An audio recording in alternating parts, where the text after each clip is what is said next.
Hi everyone. Today I will be talking about shingles. So what is shingles?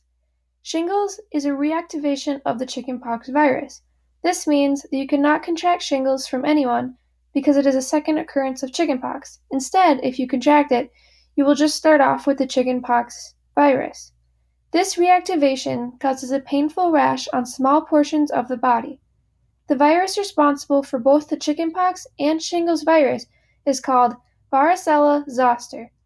After chickenpox has ran its course, the virus tends to hide out in the brain and spinal cord and become dormant, for many years sometimes. This virus decides to wake up eventually and travel down nerve fibers to your skin to create shingles. So, how is this actually transmitted? The shingles virus cannot be passed from person to person, but the strand of virus that causes shingles can be passed down. This virus is spread through direct contact with the fluids from the blisters that cause the shingles. A person with the virus is only contagious during the blister phase. The person is not contagious before the blistering or after when the rash tends to form a crust on the skin. If a person contracts the virus, it can cause chickenpox in an unvaccinated person or someone who has not previously been infected with the chickenpox. So what are some signs and symptoms and things to look out for?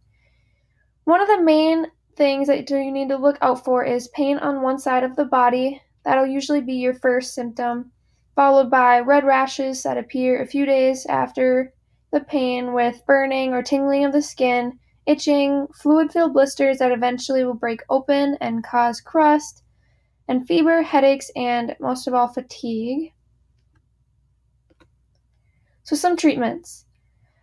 Because the virus has lived inside you since you've had chickenpox, there is no real treatment to cure it.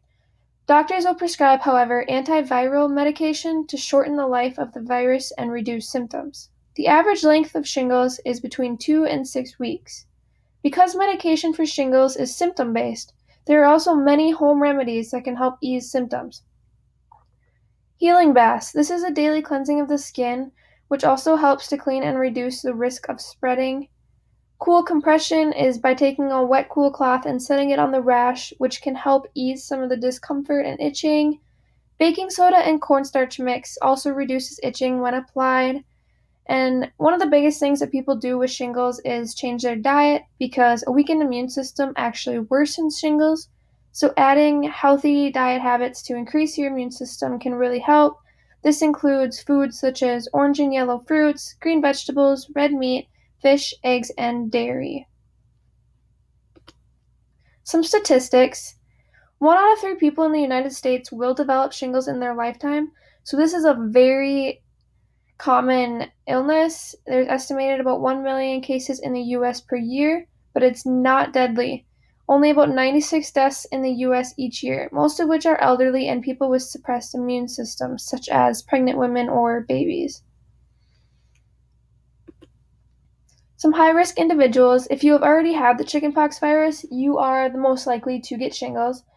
But other people who have cancer, over the age of 50, under a lot of stress, had physical trauma, taking long-term steroids, and basically anyone with a really weakened immune system will be a high risk for shingles.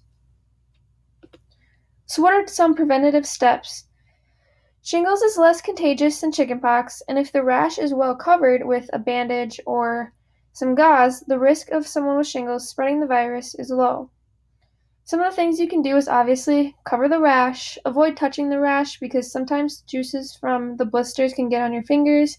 So wash your hands often and avoid pregnant women, infants, and people with weakened immune systems. So how many strains of this actually exist?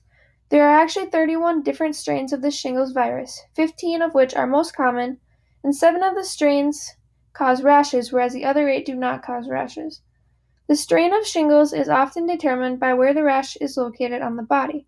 There are 7 main areas: classic rashes, which is on your neck and back, upper body, both arms, one arm, head, both legs, or vaginal.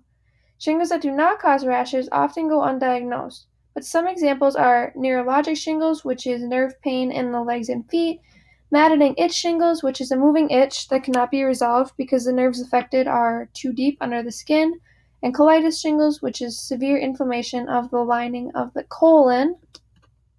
and here are some of my resources. I hope you guys enjoyed learning about shingles.